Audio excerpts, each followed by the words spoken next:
नमस्कार.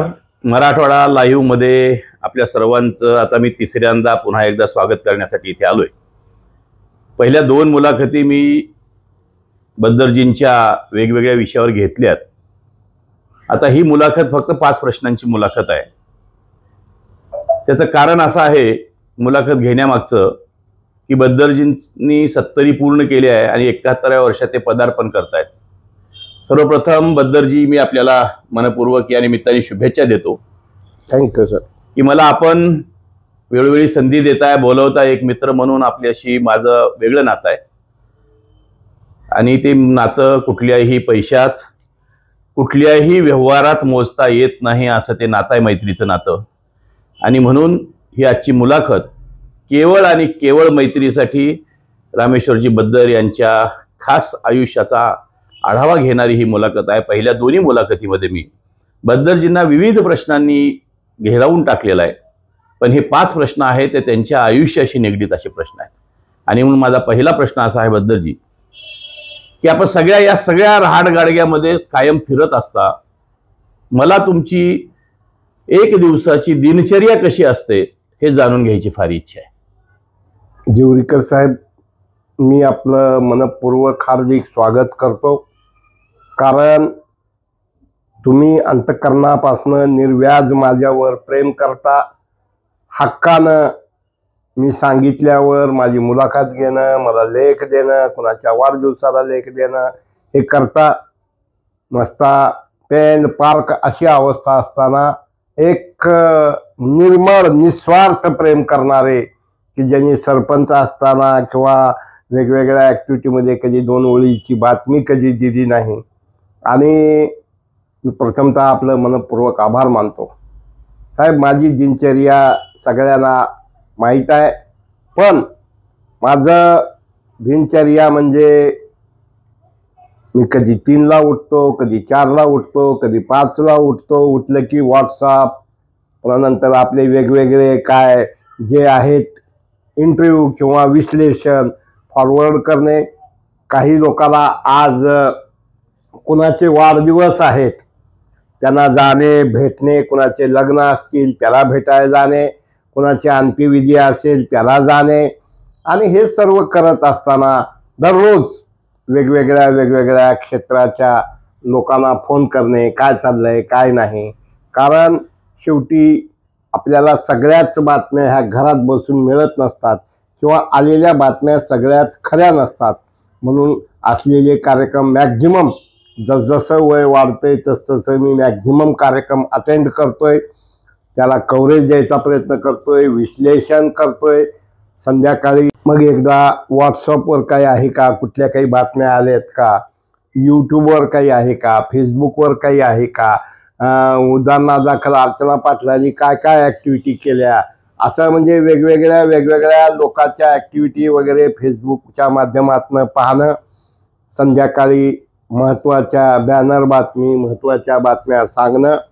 आणि जमलं तर कधी कधी लवकर पेपर झाला तर 11-12 वाजता जर झाला तर पटापट 100-200 लोकांना पेपर टाकणं आणि झोपणं.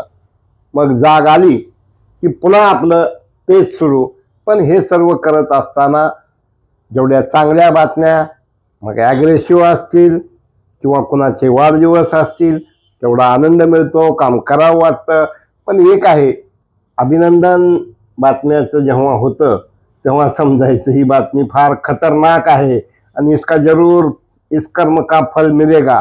आणि माझा आवडीचा विषय हा सत्संग असल्यामुळं मला राहून वाटतंय की मी जसं अगोदर पेपरला 1 पान देवाचं, मला अजून वाटतंय की आपण 8 पानी रेग्युलर दैनिक करावं, 1 पान देवाचं असावं. मग हिंगोली, नांदेड, बीड, उस्मानाबाद, लातूर हे सगळं माझी अशा प्रकारची दैनंदिन दिनचर्या असते. मला एका प्रश्नाची एक छोटीशी उत्सुकता आहे. आपण जे दैनिकाचं नाव मराठवाडा नेता ठेवलेलं आहे, फेसबुक लाईव्हचं नावही मराठवाडा नेताच आहे. मराठवाडा बरोबर नेता हा शब्द, कारण तुमचं जे एकूण सगळं मी दिनचर्या बघतोय किंवा जगण्याची स्टाईल बघतोय ते एखाद्या नेत्याला शोभण्यासारखी स्टाईल आहे.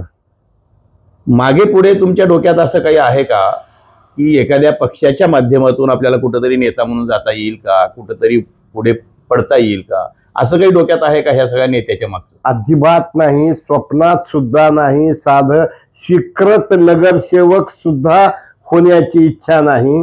योगायोगानं माझ्यावर वाढदिवसानिमित्त अरविंद जोशींनी लेख लिहिलेला आहे. त्या लेखात त्यांनी सगळं वर्णन केलेलं आहे, काय नाव असावं काय नाही.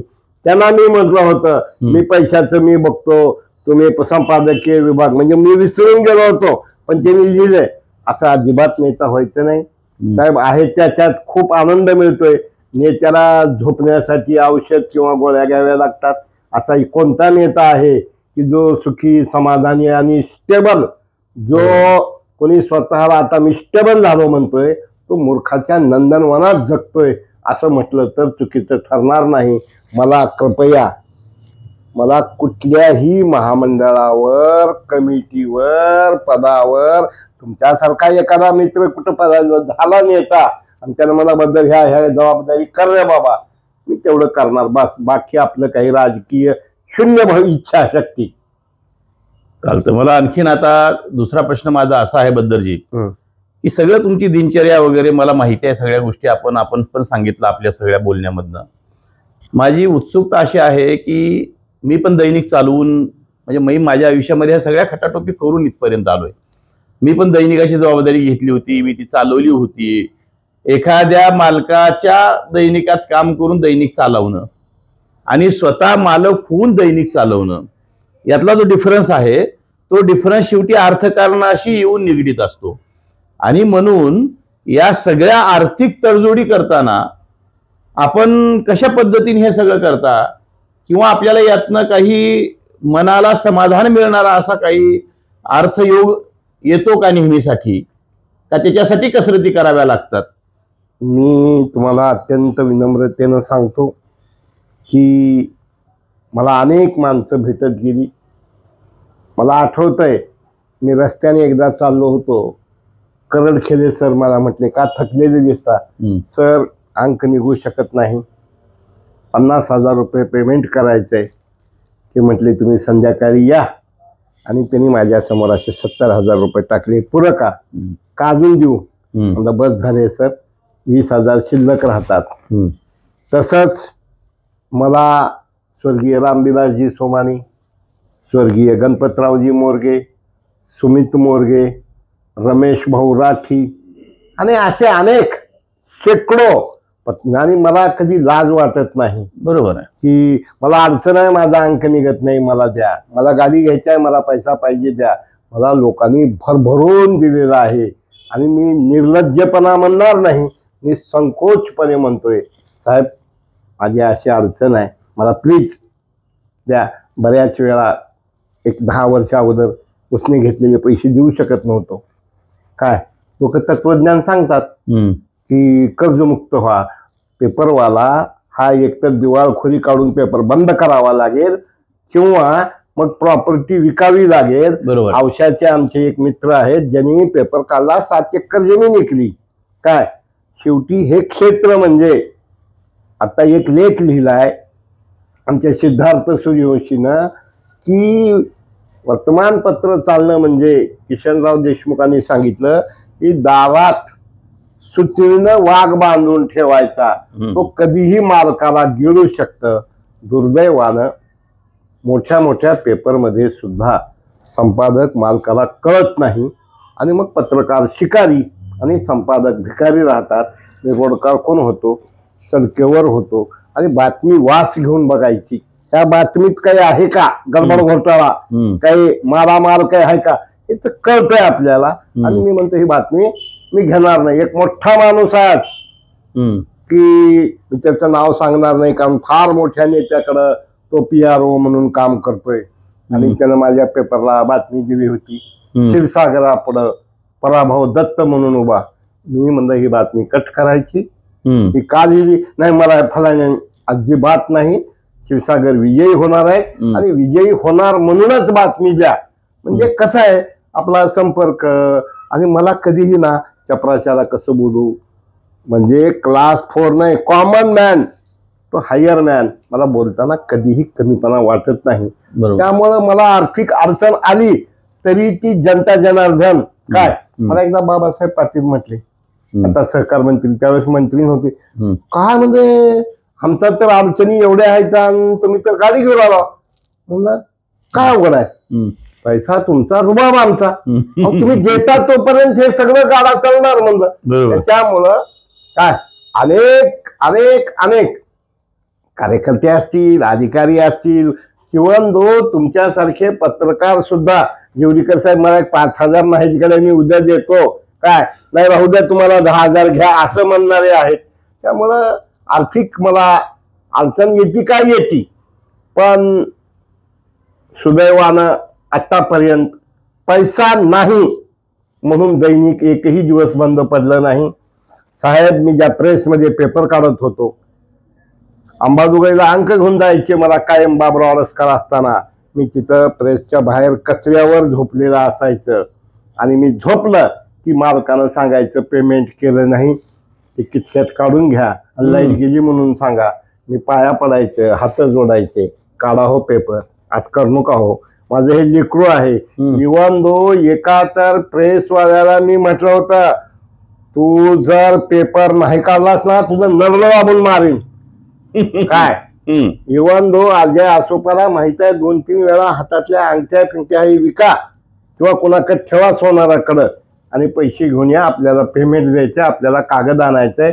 मी माझ्या पेक्षा माझ्या दैनिकावर प्रचंड प्रेम करतोय आणि लोकांनी तळहाताच्या फोडासारखं मला आणि मराठवाडा नेत्याला सांभाळलंय. करेक्ट आहे. आपण इतक्या निर्भीडपणाने लिहिता, अनेकांना अंगावर घेता, अनेकांना शिंगावर घेता, अनेकांच्या विरोधात तुम्ही ठोकून काढता अनेकांना. मग अशा सगळ्या या सगळ्या प्रसंगामध्ये मराठवाडाभर तुम्ही फिरत असताना किंवा महाराष्ट्रावर फिरत असताना असे काही प्रसंग तुमच्यावर आले आहेत का की ज्या प्रसंगामुळे तुमचं कुटुंब व्यथित झालं, किंवा तुम्हाला कधी मानसिक त्रास झाला, किंवा तुम्हाला कधीतरी दार बंद करून बसावं लागलं, अशी कधी वेळ तुमच्यावर आली आहे का? आणि जर आली नसेल तर ही सगळ्या गोष्टी आपण कशा पद्धतीने आयुष्यावर फेस करत आलेला आहे? फार महत्वाचा विषय आहे जेवरीकर साहेब. मी सडकवर तळ्यावर रोड कारकून म्हणून काम केलंय, लेक्चरर म्हणून काम केलंय, 10x10च्या खोलीत राहिलोय. त्याच्यापेक्षा वाईट दिवस काही येणार नाही. बरोबर. आणि का घाबरायचं? एखादी गोष्ट लिहित असताना मला आठवतंय, एका मोठ्या नेता खासदारकीला उभा होता. मी म्हणलं ह्यांचे वडील स्वर्गातून धसा धसा रडत असतील काय. माझ्याकडे एक जणाला हात जोडला, प्लीज आता बस करा, 2 दिवस तुम्ही आमच्या विरोधात काही छापू नका. मी माणूस आहे, मला मन आहे, मला भावना आहे, पण दुर्दैवानं मी जास्त संवेदनशील आहे. माझ्या संवेदनशीलपणाचा बऱ्याच वेळा बरेच नेते गैरफायदा घेतात. मला आठवतंय विलासराव देशमुख, प्रदीप राठी हे औरंगाबादला निघाले होते. रस्त्यात एका गेस्ट हाऊसवर साहेबाचं नाव सांगून कुणीतरी थांबलं होतं, तेव्हा ते पडलेले होते. त्यांनी मला म्हणले, तुम्ही बातमी छापा बद्दलची. काय साहेब, तो या आमदार कोण जो गेस्ट हाऊस मध्ये. मी छापली. त्यांनाही माहित होतं, मलाही माहित होतं. मला भीती वाटत नाही. करून करून काय करणार आहो, मारून टाकणार आहो. जिवंत सोडलाव ना मग तुम्हाला मी जीवन ठेवणार नाही. काय मारून आणि मारलं तर पुण्य त्याच्या एवढं त्याला मी लागणार नाही, कुणालाच लागणार नाही. शेवटी जगायचं कशासाठी, कुणाला भ्यायचं, कुणाला घाबरायचं. मध्यंतरी एक घटना घडली आणि घटना घडल्यानंतर मला त्यावेळेस तत्कालीन SP जे फार लोकप्रिय आहेत, त्यांनी वर्क इज डन म्हणून तत्कालीन राज्यमंत्र्याला फोन केला. ते भेटायला आले मला 3ऱ्या दिवशी. मी त्यांना म्हटलं, झालं समाधान? खूप दिवसापासून इच्छा होती ना मारायची, माझ्यावर शंका आहे का? म्हणजे हे तुमचे कुत्रे आहेत ना, म्हणजे हे कुत्रे समोर, त्यांना विचारा म्हणलं. आणि साहेब, माझी परमेश्वरावर एवढी विश्वास आहे, एवढी श्रद्धा आहे, एवढी भक्ती आहे की मी सांगतो 99% संकल्प मी परमेश्वरासमोरच सोडतोय काय. आणि अनेक पत्रकार मित्रांना त्याचा अनुभव आहे. त्यामुळं आता दार बंद करून बसावं, कुठंतरी निघून जावं, कोणतरी काही म्हणाल मार, अजिबात अजिबात अजिबात नाही. आणि आता तर येणाऱ्या काळात ठरवलंय हे कपडे बदलल्यासारखं पार्ट्या बदलणारे, पक्ष बदलणारे, आवाच्या सवा पैसे खाणारे यांना भ्यायची काय गरज आहे. आपण का घाबरायचं. एखाद्यानं मदत केली म्हणजे उपकार नाही. जाहिरात दिली मी बऱ्याच लोकांना म्हणतोय तुम्ही एवढे पान बातम्या रोज पाठवता, कधी जाहिरात देऊन माहिती आहे का. तुम्ही एका पेपरचे मालक आहात. अरे जनाची नाही मनाची लाज वाटू द्या की पत्रकारिता हा व्यवसाय आणि उद्योग आहे म्हणत असताना त्याच्या कागदशाहीला पैसा लागतोय. कोणतरी एखादा हरामखोर मंत्री आहे म्हणून जर दुकानाला शिर ठोका म्हणणार असेल साहेब त्याला कसं माफ करावं हो. आणि काय करून करून काय करणार आहे कोणतरी. आणि खाली हात आया है खाली हात जाना है. त्यामुळं साहेब आपल्याला निश्चित मिस्टर अमित देशमुखांनी त्रास द्यायचा प्रयत्न केला. म्हैसेकर मॅडमला मी म्हटलं होतं म्हैसेकर मॅडम योगायोगानं सुनील गायकवाड यांच्या समोर बसले होते त्यावेळेस ते खासदार नव्हते. म्हणजे बद्दरला मदत कोण करतंय, त्याची उत्पन्नाची साधनं काय आहेत ते माहिती काढा आणि त्याच्या विरोधात रिपोर्ट करा. त्या अधिकाऱ्यानं सांगितलं साहेब मॅडम हा पेपर काय हा शासनाच्या नियमाचं 100% पालन करतोय. त्यामुळं मी त्याच्या विरोधात काहीही अहवाल घेऊ शकत नाही. ही 3 माहिती अधिकाऱ्याच्या काळात श्यामला शास्त्री स्वर्गीय, परवा एक दुसरे अधिकारी आणि डेप्युटी डायरेक्टर या दोघांनी सांगितलं एक्स्ट्रार्मली सॉरी म्हैसेकर मॅडम एक्स्ट्रार्मली सॉरी. आणि जेव्हा त्यांच्या घरात एक घटना घडल्यावर मी त्यांना त्यांच्या वाढदिवसाला म्हणलं मॅडम हसते हसते कर्म करने वाले को रोते रोते भोगना पड़ता है. त्यामुळं कृपया पदाचा दुरुपयोग करू नका. हे आपलं आहे खुली किताब आहे. येस अत्यंत खरं आहे. कारण बद्दरजींना मी खूप जवळून बघतो, सगळ्या गोष्टी मी त्यांच्या अनुभवलेल्या आहेत. एक निर्भीड मनाचा बेधडक असलेला माणूस, जे मनात आहे जे साचलेलं आहे ते भडभड मोकळा करणारा, ज्याच्याविषयी जे बोलायचं आहे ते कुणालाही न घाबरता त्याच्या समोर बोलणारा असा हा नेता. माझ्यासमोर एक मोठा प्रश्न असा आहे की सध्याची जी सगळी राजकीय परिस्थिती आहे, एक ज्येष्ठ पत्रकार म्हणून, एक ज्येष्ठ संपादक म्हणून गेल्या अनेक वर्षापासून 40-50 वर्षापासून आपण एका वर्तमानपत्रामध्ये संपादक म्हणून काम करताय, पत्रकार म्हणून काम करताय. कसलीही लाज न बाळगता आपला पेपर आपल्या हाताने लोकांपर्यंत पोहोचवताय. आणि इतक्या सगळ्या गोष्टी असताना मला एक फक्त चिंतनाची एक गोष्ट अशी तुम्हाला विचारायची आहे की महाराष्ट्राच्या सध्याच्या राजकीय परिस्थितीमध्ये जे हे जातीची गणितं सुरू झालेली आहेत, धर्माधर्माची गणितं सुरू झालेली आहेत, या ह्याच्याकडे आपण एक पत्रकार म्हणून, एक समाजातला ज्येष्ठ नागरिक म्हणून आपण या घटनेकडे कसे पाहता. देश, देव आणि धर्म याच्यासाठी मी सातत्यानं काम करतोय. माझ्या लेखणीतून कुठल्याही धर्माची, संताची, महंताची अवहेलना, विटंबना होईल, राष्ट्रपुरुषाची अवहेलना, विटंबना होईल असं मी कधीच काम करत नाही.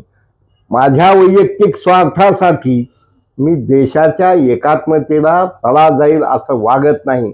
दुर्दैवानं गेल्या 7 वर्षात मी नाव घेऊन बोलणं उचित नाही तरी बोलतो की खरा गद्दार कोण काय. तर मी पुन्हा येणार.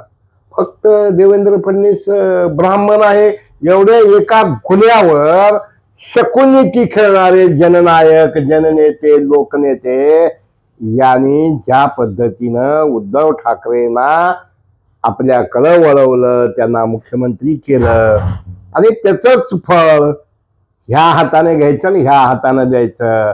मग अजित पवार फुटले, नंतर शिंदे फुटले. हे कसं आहे, जैसा कर्म करेगा वैसा फल देगा भगवान. आणि मी बऱ्याच वेळा बघतोय एकाच पक्षात, फॉर एक्झाम्पल लातूर जिल्ह्यात 4 मतदारसंघ आहेत, 4 पैकी भाजपला 2 मतदारसंघ आहेत. भाजपचा निवडणुकीमध्ये एक उमेदवार दुसऱ्या उमेदवाराला पाडायचा प्रयत्न करतोय का, तो त्याच्या घरी जाऊन त्याला समजावून सांगतोय. आता हे चुकीचं आहे. पण काही वेळा मी निवडून आलो की मी स्टेबल झालो, आता मी लातूरकडे लक्ष देणार. मित्रा, अरे मरेपर्यंत राजकारणात कुणीच स्टेबल होऊ शकत नाही. आणि अरे देवाजीच्या मना तेथे कोणाचे चालेना. चहापेक्षा केटली गरम, नितीन गडकरी नेहमी म्हणतात. आणि मला या निमित्तानं सांगावं असं वाटतंय कि समझ कर समाज को समझो, लाख समझाया पर ना समझा, ओ मेरे समझ में बेसमझ है. खबरदार, पक्षात राहून पक्षविरोधी कारवाया करणार असाल, खत पाणी देणार असाल, रसद देणार असाल तर मराठवाडा नेता तुम्ही कमळावर आलात का धनुष्यबाणावर निवडून आलात? तुम्ही जर जातीयतेचं विष पेरून कुठंतरी खुजे माणसं निवडून आणण्याचा प्रयत्न करणार असाल तर या पापाची शिक्षा आम्ही जरी नाही देऊ शकलो, तो परमपिता परमात्मा आणि तुमचे नेते दिल्याशिवाय राहणार नाहीत. साहेब, राजकारण असं झालंय, ह्या सगळ्या व्यवस्थेत कुठे 1000 रुपये भाव निघाला, कुठे 2000 रुपये भाव निघाला. अहो, काही मतदारसंघात तर विड्रॉल करायला कुणाला 10 लाख दिले, कुणाला पाठिंबा द्यायला 15 लाख दिले. अहो, कोट रुपये, 2 कोटी रुपये जर उमेदवाराचा खर्च होणार असेल आणि त्याला जर जनता जनार्दन कारणीभूत असेल, कुठेतरी संविधानाचा गैरफायदा किंवा मुसलमानांना अल्पसंख्याकांना बागुल बुवा भाजप आया तो कुछ सही नहीं है, कत्लेआम कर देगा. अरे उलट भाजपच्या काळात जातीय दंगली कमी होतात. आणि दुर्दैवानं गेल्या 5 वर्षात काही मंडळी जातीयतेचं विष पेरण्याचा प्रयत्न करत आहेत. लॉंग टर्म लोकसभेला फटका बसला, विधानसभेला तयारी केली, मी पुन्हा येणार म्हणणारे पुन्हा आले. मी देवेंद्र फडणवीसचा खडकूचा मिंदा नाही, कधी कागद घेऊन गेलो नाही.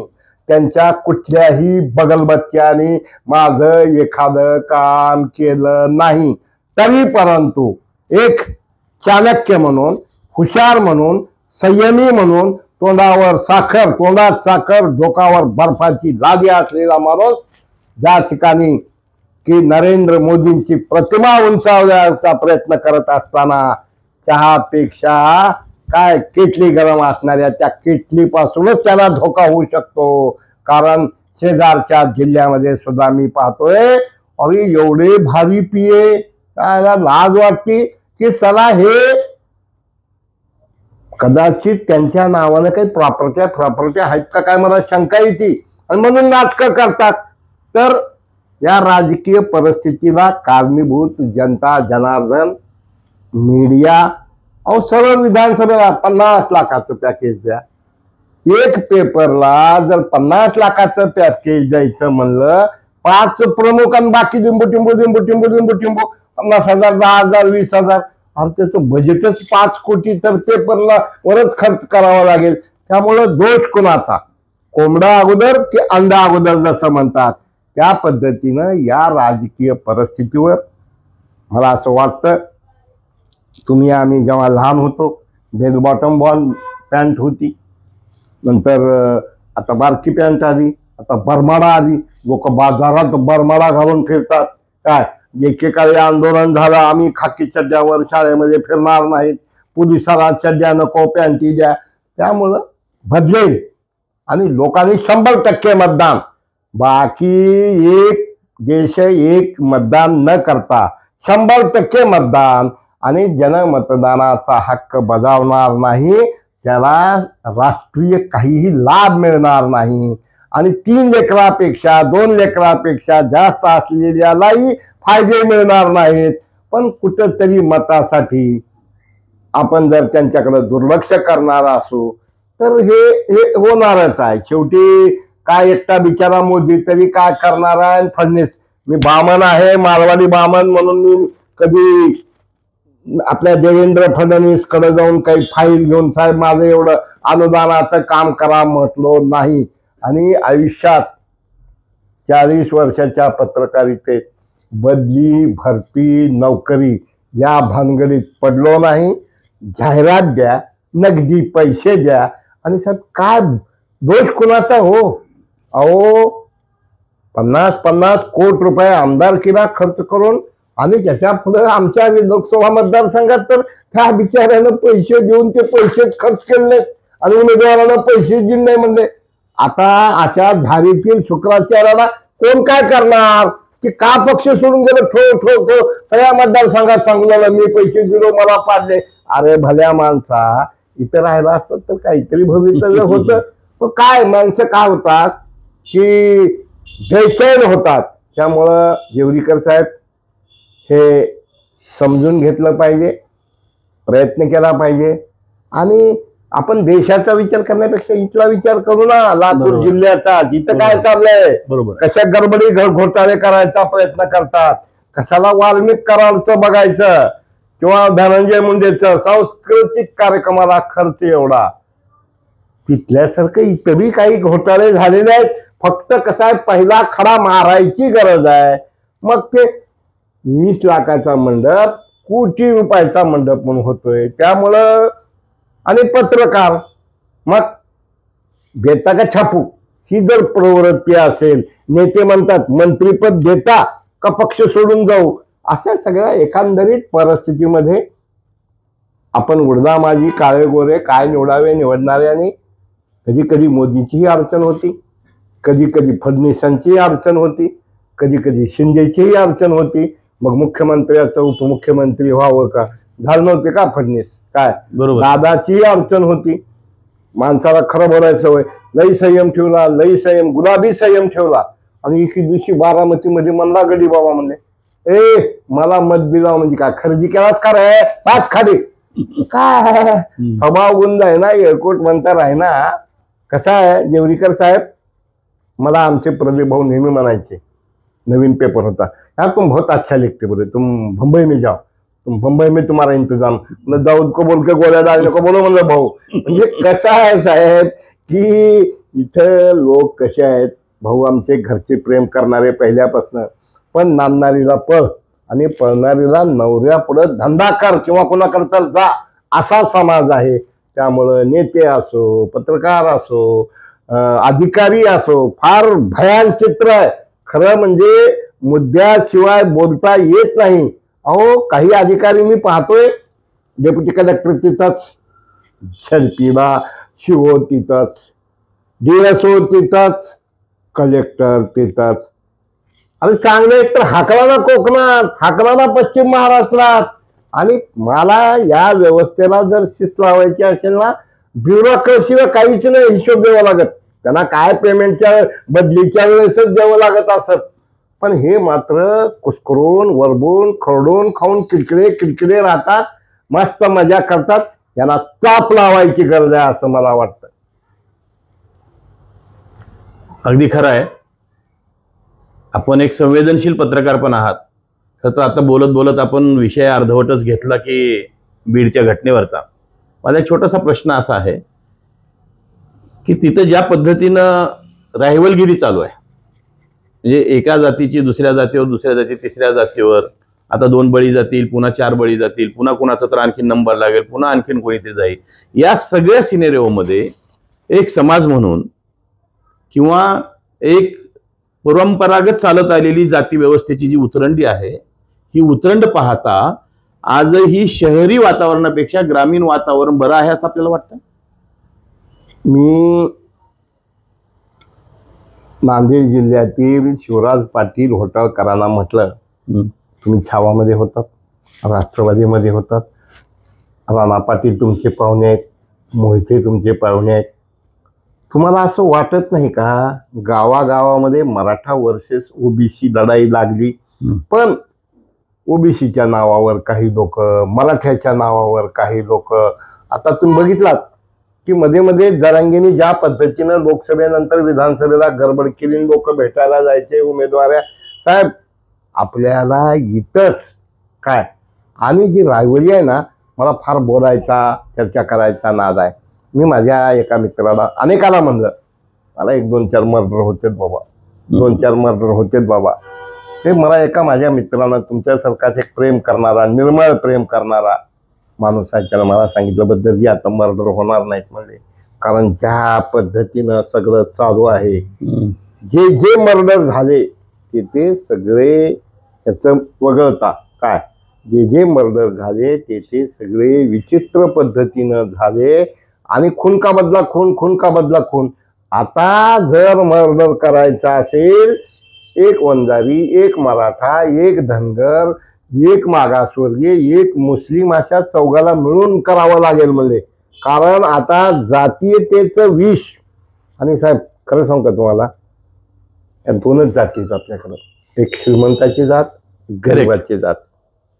आपण वेड्यासारखं भरकटत जातो, वंजारा वंजारा वंजारा, काय कराड कराड कराड, मुंडे मुंडे मुंडे. अहो साहेब, किती विषय, किती प्रॉपर्ट्या, किती भानगडी, किती तक्रारी.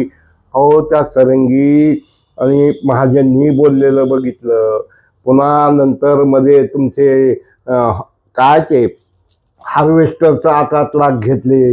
हो साहेब, हे सब मिली रॅकेट आहे, रॅकेट. हे पूर्ण रॅकेट आहे.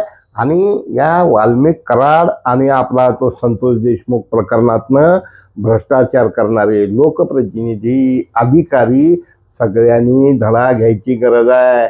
आपण 199 गुन्हे करोत, पण 100वा गुन्हा घडला की सगळी आपली उतरण पायली भरली की संपलन. पायली ही भरती. अगोदर बाप करायचं, पोरग फेडायचं. आणि जातीयवाद, मी म्हणतो की मी मारवाडी बामण आहे. काही सभेमध्ये आमच्या धसनी सांगितलं, म्हणजे बीडमध्ये क्षीरसागरच्या जातीचे किती मतं, फलाण्या ठिकाणी किती. अहो माझ्या जातीची मला वर्षात 1 लाख रुपयाची मारवाडी बामणाची जाहिरात नसेल. बरोबर, लोक सांभाळतात, लोक पाहतात. लढणारी माणसं, प्रामाणिक लढणारी माणसं लोकांना गरजेचे आहेत. आता जो विषय चालू आहे, अनेक जण माग माग माग, आता ते कसं चाललंय की ते न्यायप्रविष्ट विषय आहेत, बरोबर, आपण बोलणं काही योग्य नाही. पण हे थोडं चुकीचं चाललेलं आहे एकंदरीत. आणि थांबेल, मला गॅरंटी आहे. जसं विधानसभेला पिछे मुडके दौड जे झालं, कुणी संघ सवयसेवक म्हणजे काय, संघ सवयसेवक काय मत मागाय काम केलं का केलं, पण बऱ्याच वेळा जनता पब्लिक सब जानती है आणि बरोबर धडा शिकवल्याशिवाय राहत नाही. येस, अगदी खरं आहे. सगळे प्रश्न झाले बद्दरजी. एक प्रश्न माझ्या मनात कायमचा अजूनही आहे, सुरुवातीपासून होता. पहिल्या काही काळामध्ये मी आपल्याला पाहत होतो, आपण एका विचारसरणीत गुंतलेले होतात. मध्यंतरीचा काळ असा होता की त्या काळामध्ये तुमची विचारसरणी काहीशी वेगळी होती. 3रा टप्पा तुमच्या आयुष्याचा चालू आहे आणि आता हा शेवटचा टप्पा चालू आहे असं मला वाटतं. आणि म्हणून मला असं वाटतं की एक आपली विचारधारा असते. प्रत्येक माणसाच्या जगण्याची एक विचारधारा असते, प्रत्येक माणसाच्या आयुष्याची एक विचारधारा असते. आता मी असे समजा की माझी एक विचारधारा आहे, मला माझ्या त्या विचाराच्या पलीकडे मी कुठे मला गेलेलं आवडत नाही किंवा मला काम केलेलं आवडत नाही. तशी तुमची म्हणजेच तुमच्या मराठवाडा नेताची, तुमची विचारधारा, तुमच्या मराठवाडा नेताची विचारधारा नेमकी काय आहे? मी पहिल्या दिवशीपासनं नो लेफ्ट नो राईट, स्वतंत्र विचारसरणीचे दैनिक मराठवाडा नेता. समजा मी एक विचारधारा आहे म्हणून ठरविलं. For example Bhajap. लातूर जिल्ह्यामध्ये 4 ठिकाणी भाजपचे उमेदवार होते, निलंगा, औसा, लातूर शहर, लातूर ग्रामीण. लातूर ग्रामीण मध्ये वंजाऱ्याची मतं फार कमी. तिथं स्फोट घडला. बरोबर रमेश कराड, मला वाटत नव्हतं की रमेश कराड येतील, आणि आम्हाला इथं वाटत होतं की लातूरमध्ये 100% तुमची माझी चर्चा झाली. बीट लावा, नको आपण शर्ट नको म्हणायचं तुम्ही काय. इथं भाजपच्याच काही कर्तृत्वान शेजाऱ्यांनी शेजार धर्म पाळला आणि जे करायचं ते केलं.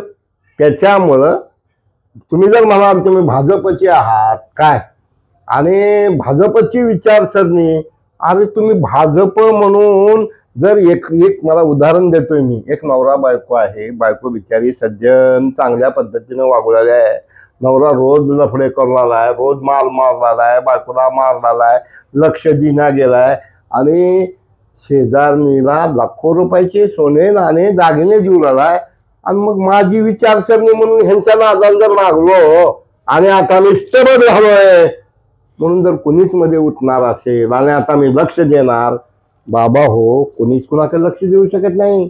अरे देवा जिच्या मना तेथे कोणाचे चालेना. म्हणून माझा स्पष्ट मत आहे की साहेब माझी विचारसरणी स्वतंत्र आहे. मी काही हे कपडे बदलल्यासारखं पक्ष बदलणारा नाही. नेते मला एकाने म्हणले अहो तुम्ही दिलीपराव विलासराव आम्ही खूप चांगले लिहिलात. अरे त्यांच्या वागण्यात आणि कथनी आणि करणीमध्ये जर फरक नसेल, फॉर एक्झाम्पल पांढरा कारखाना, विकास कारखाना, रेणा कारखाना, इंदिरा सूतगिरणी, DCC बँक, छपाई त्यांच्याकडंच, प्रिंटिंग त्यांच्याकडंच, जाहिरात त्यांच्याकडंच आणि बाकी खरमरे खरमरे खरमरे ह्या असं कर त्यांच्या नादाला लागून काय भीक मागत फिरावं का. आणि समजा त्यांनी मला मदत बी केली आणि त्यांनी जर शेकडो कोटी जिल्हा मध्यवर्ती बँकेचे जर एखाद्या खाजगी संस्थेला काय देश नावाच्या किंवा देशम नावाच्या संस्थेला देणार असतील तर साहेब आपण कसं वागायचं, आपण गप्प बसायचं. मग कधी कधी काय होतंय, आता मी अभिमन्यू पवार निवडणुकीत त्यांच्या पूर्ण बाजूनं त्यांच्या ह्याच्यामध्ये बाजूनं कुठं ते परवा नवस फेडायला गेले. माझा काय भक्ती आहे, काय श्रद्धा आहे, प्रेम असावं असं असावं, कार्यकर्ता असा असावा असा असावा आणि गबरून लातूरमध्ये सत्कार ठेवला, नागरी सत्कार. ते दिलीप देशमुख हे ते आलती ते बाहेरच्या बाहेरून निघून गेले सगळं माऊल बघून. बळवंतराव जाऊन तर एका प्रमुख कार्यकर्त्याला सांगितलं 5ला कार्यक्रम आहे 2ला सांगतो का. मग त्या कार्यक्रमात जर तो नागरी सत्कार म्हणून सत्कार नसेल आणि आता मी लक्ष देणार आणि स्टेजवर सगळे भाजपला विरोध करणारे जर बहुसंख्या असतील, मित्र हो परिणामाची पर्वा करायची नाही. मला लोक म्हणतात जसं गब्बर सिंगचं म्हणतात ना, सोजा बेटा नाही तो गब्बर आहे का. मला म्हणतात संभल के बद्दार नहीं तो ये देशमुखों से भी भारी है, बहुत बड़ा आदमी है. कोण, तुमचे आमचे सर्वांचे मित्र अभिमन्यू पवार साहेब. काय करतील, काल मला एकाने त्यांची फोटो टाकली, कोणतरी डोरे नावाचा त्यांचा मित्र आहे म्हणे, तो शार्प शूटर आहे, त्यानं कोणाचा मर्डर केला, तुला गोळ्या घालतील रे. अरे घाला ना, आमचा मृत्यू जर कोणाच्या गोळ्या खाऊनच होणार असेल तर भ्यायची काय गरज आहे जेवढीकर साहेब. आणि शेवटी आम्हाला ज्यानं गोळ्या घालेल ना त्यांना देव बॉम्ब न उडवेल याची मला एवढा विश्वास आहे. त्यामुळं ह्या नेत्यांचा मी विचार करत नाही. मुळात राहतेत एका पक्षात, गातेत दुसऱ्या पक्षाचं. अंबाजोगाईची एक परंपरा होती, एक नेता होता ते उभा करणार उमेदवार गवळी, प्रचार जेवरीकरचा, मत बद्दरला द्या आणि सोर्सेस चौथ्याचे. म्हणजे कसं अशी पद्धत एका गावात नाही सगळीकडे चालू आहे. आणि त्यामुळं आपण कुठल्याही एका नेत्याचे नाहीत, पण देश देव आणि धर्म हा माझा पक्ष आहे. माझी विचारसरणी स्वतंत्र विचारसरणी आहे. एखादा संजय बनसोडे गरीब धडपडणारा मरमर करणारा म्हणून संजय बनसोडे, पण ती बी गडी गब्बर गोईंग करतय काय नाटके वागतय. बाबासाहेब पाटील एक शब्दाने या निवडणुकीत विरोधात लिहिलं नाही, एक शब्दानं. लातूरमध्ये 100% बाल बाल बच गया चाला म्हणल्यासारखं घडलं. पण काहीतरी पुण्याही बापाची असेल, दिलीपरावजीची असेल, मग रात्रभर दिलीपरावजीला फिरावं लागलं मतदानाच्या पहिल्या दिवशी. त्यामुळं विचार हा लोकशाही रक्षणाचा, राष्ट्रहिताचा, राष्ट्रीय एकात्मतेचा आणि तो विचारधारा धरूनच मराठवाडा नेता वाटचाल करत आहे, करत राहणार. त्यासाठी काहीही किंमत मोजावी लागली तर पर्वा करणार नाही. यस, धन्यवाद. मला मोजके 5 प्रश्न विचारायचे होते, पण 6-7 प्रश्नावर आपण ही मुलाखत या ठिकाणी थांबवतोय. पुन्हा आपल्याला मी भेटण्यासाठी येणार आहे, कधीतरी असेच वेगवेगळे विषय घेऊन. कारण मला नेहमीच बद्दरजींना छेडायला आवडतं. बद्दरजींना वेगवेगळ्या विषयावर मला त्यांना खेचायला आवडतं. त्याचं कारण असं आहे की काही माणसांच्या मनामध्ये ज्या काही गोष्टी दडलेल्या असतात, त्या दडलेल्या गोष्टी कुठेतरी आपल्याला बाहेर आणाव्या लागतात, त्याचं उजागर करावं लागतं. त्याचं कारण असं आहे की त्याशिवाय मन सुद्धा आपलं साफ राहत नाही. आणि म्हणून मला बद्दरजी सोबत बोलताना आवडतं.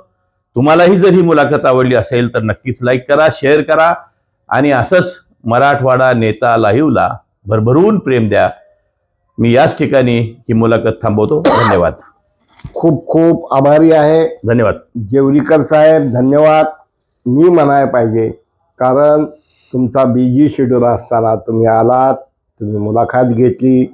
माझ्या प्रश्नाला निश्चित तुम्ही क्रॉस करण्याचा प्रयत्न करत असताना तुम्ही विनाकारण कपडे फाडायचा प्रयत्न केला नाही. आणि तुम्हाला जे वाटलं, कारण मी तुम्हाला म्हटलं होतं की तुम्ही बिनधास्त बेधडक मला विचारा, कारण शेवटी आपल्याविषयी लोकांच्या मनात काय आहे, एखादा अधिकारी असतोय, एखादा पत्रकार असतोय, एखादा मुंबईतला नेता असतोय, ह्याचा गॉडफादर कोण? God is my father, no live mother and father, now God is my father. आणि जेवरीकर साहेब, you are my dear brother. मी आपला खूप खूप आभारी आहे. थँक्यू बद्दरजी. धन्यवाद.